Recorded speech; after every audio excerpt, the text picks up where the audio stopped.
Okay, so hopefully third time's the charm. Here's the third device that Oleg and Tamara and Igor Sumarok have considered necessary to put on this door. Remember, the first one was made with coat hanger wire, and based on the experience I had with the second version, it's certainly 100%. The first version would have been lethal if somebody had tried to get out the door. The second version broke at the handle, the metal broke at the handle. And so this is the third version that Oleg spent yesterday working on. And I can't test whether this door is actually locked on the inside, because when I opened it, I had to turn it 4 times to open the lock. And you shouldn't need to be doing that. And it's not something people, in an emergency situation that can be lethal too. So I don't know if this door is actually locked, like the deadbolts are locked, because I don't want to risk any further problem. But hopefully how this works now is that the door is left unlocked and all they have to do is turn the handle and push the door, and it will break that seal and set off some alarm or something, and so that people can move freely out in an emergency without having to actually unlock it, just using the handle. So this is the third version. Hopefully this one's safe. But I've no way to test it. I got to test the second one because of the emergency, but definitely the first one was lethal. And the second one was potentially lethal because it took me so long to open it and took so much force, and it didn't break as it was designed, as far as I understand. But this version looks like, I can't tell if the door is locked. I want to tell if the door is locked, but I can't ask them because they won't talk to me. But I want someone from fire brigade to check if this door is actually locked from the inside now, or whether it can be simply opened by turning the handle, that any child could operate it simply in an emergency, grab the handle, push it, and open the door. That's how it should operate. I want someone from the fire brigade to guarantee that by testing it. Yeah, because I can't test it, I'll get in too much trouble. So yeah, this is much better improvement, but this took 3 days. You can't tell me, no one can tell me, oh, we were working on it already. No, because there was no reason for the first lock, absolutely no reason to put the coat hanger wire there at all. They did it deliberately to stop me going out to ask drivers to drive safer. That's why they did it. Yeah, and then they come spying on me, banging on my door for like half an hour and coming around my window to tell me that I can't speak to drivers, yeah, who are driving dangerously. So that's why this was installed in the end. But this is the third version. The second iteration was still dangerous because the door was double bolted. You had to unlock the door first, turn it 4 times, and you have to be in a state of mind and have the time to do that. And then it broke at the door handle, not at the seal. So this is the third version. See, my point is, why are they worried so much about this sort of security when they're not concerned at all about the safety? Surely safety is much more important than the risk of people using this door for whatever purpose. There are cameras throughout the building, so if anybody comes in who shouldn't be in here, or is allowed in here who shouldn't be in here, they will appear immediately on one of the cameras.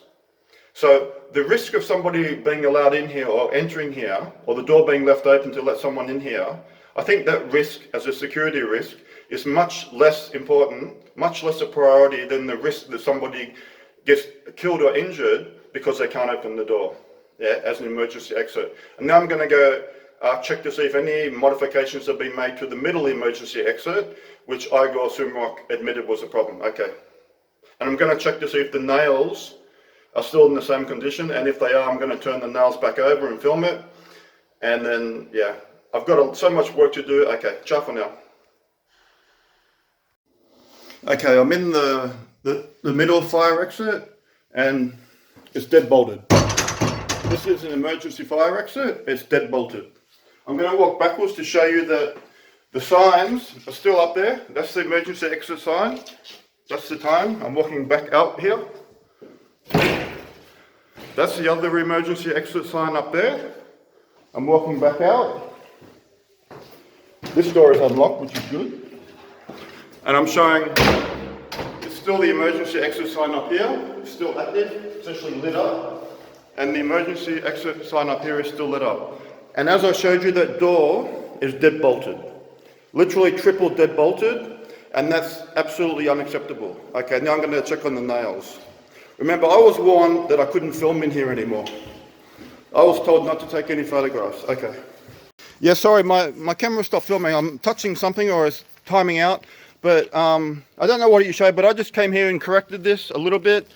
I turned the pieces of wood over so the nails are facing down again.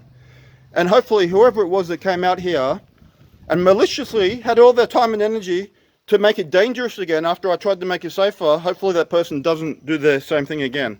But I will have to check, because there's something really sick about the people living here, some of them. And I showed Igor Sumarok this 2 days ago. He could have made a phone call in the car as he was leaving and said, get someone out there to clear it up. Because there's lots of people here who work here, I see sitting around doing nothing most of the time. But see, I've got to do something about this too. See, I don't have any special safety equipment to be handling any of this, but you know, there's no light here. People do come out here. I've seen teenagers and people out here, people walking their pets. I've seen children out here, cars come out here. So, and this has been here for months, yeah? But the sickening thing is somebody actually turned these pieces of wood back over so the nails will be facing upwards. And that boggles my mind, really, people. So yeah. You know, I'm not complaining about the state of this place because, you know, economics and stuff, but all these windows with all these bars on them, surely the government has to do something about that.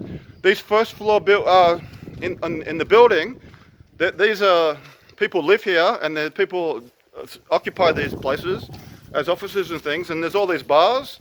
You might say that's not my business, but if there's a fire, those people can't get out through those windows. They're all bolted in. They're bolted in, screwed in. Yeah? Bolted and screwed in. I'll just show you. Oh, this is, yeah, I can't see, but this has been not even bolted. You'd have to cut the metal because they've welded metal onto metal and bolted it into. I do not know what this place was like before I came here, but people spending a fortune on metal doors and security. You'd think it was a big, a violent crime zone. The amount of security they have everywhere and the amount of bars and windows and everything. And this might add some level of security in some level, but it all reduces the safety and it threatens people's lives. And I saw that yesterday within 2 hours of me drawing people's attention to this. So this is a cafe where they took down the sign asking me, and they forbid me coming out here to talk to people about their driving. So I want to talk to the people who run this, and Igor Sumarok on camera live for the public. But see, video surveillance, and this is a camera that sees everything, and they're watching me now. And this is the emergency door. I'm just checking it from the outside in case. No, it's triple bolted. Triple bolted, people. That's Igor Sumarok said yesterday that was an emergency exit, and I showed you all the lights and signs. So yeah. But you know, things like these bars on windows and stuff, where people have to think about that. It's not right for them to make decisions for their children, which could kill their children. If there's an emergency, you need to be able to get out as fast as possible. So yeah. Apparently Igor Sumarok's not even sure if this is a problem. He goes, maybe. For now, he'll let me have this little corner to grow vegetables and plants in. But yeah. So, you know, I've got my own security, I've got my own escape, emergency exit. Yeah, for me and anybody in my apartment. Hey, Push. You can have a quick look at how pretty you probably can't tell, but I've got flowers and decorations and things. People often come past here and take photos and smile and talk about it. It used to be more decorated, but I got in trouble. I was told to remove certain things, so I did. Yeah. But this is the only emergency exit I trust. Yeah? Because, like I said, this is the third iteration of a lock on this door, and I don't know now if it's actually double bolted or not, because I can't test it. So I've got absolutely no reason to trust these people. I've spoken to the owner about things and sent emails to the owner, and things didn't change. And the changes made weren't good enough. And they certainly couldn't have been approved by the fire brigade. So anyway, I want you to ask the people, if you know these people who run this cafe, Kovic Cafe Perenane, to talk to them. And I want you, if you've got bars on your windows or someone else has bars on their windows, to consider whether you want to be stuck in your building, because people think of fire and being burnt, but we just experienced, if that had been something more toxic than animal pepper spray, we all would have been dead. Because nobody told us. We would have been in our apartments breathing it in, and this was left locked. I opened this during the emergency, yeah. And I just want to show you the other things from the outside. I know everyone hates me for doing this. Hello, sorry, I won't film you. Yep. He drives safely, no problem. I've seen people here drive walking speed. It's impressed me. Everyone can drive walking speed. But look at all the bars in these windows. This is the exit end of the hall where Tamara came.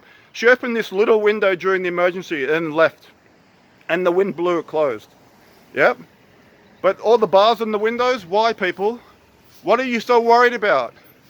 What was happening here in Sillamae that people felt the need to have maximum security military grade doors installed, you know, and these steel things on the windows which stop you from exiting in an emergency. And this is, that's the one that's opposite the emergency exit. The windows don't open, but you couldn't get out because they're these metal bars. There's more metal bars here in the staff room. The smoke detector has been turned off, and I bet you it hasn't been working forever because they smoke in there continuously. Maybe this isn't the staff room, maybe this is another storage room. Here's the staff room. That's the only ventilation in the staff room, that fan, which I've never seen turned on, and it's full of smokers all the time. Yeah. So at least people could jump out that window if they needed to. It's not locked, which is a good thing. So yeah, all this emergency, all this security stuff to protect people from I don't know what, because I wasn't here when they installed it. You know, that's the kiosk, so they need security, I guess. But the people working in there, if for some reason they need to get out that window, they can't. It would be impossible. It's all screwed. It's all bolted and screwed in. Yeah, there's no way you get out the window in an emergency.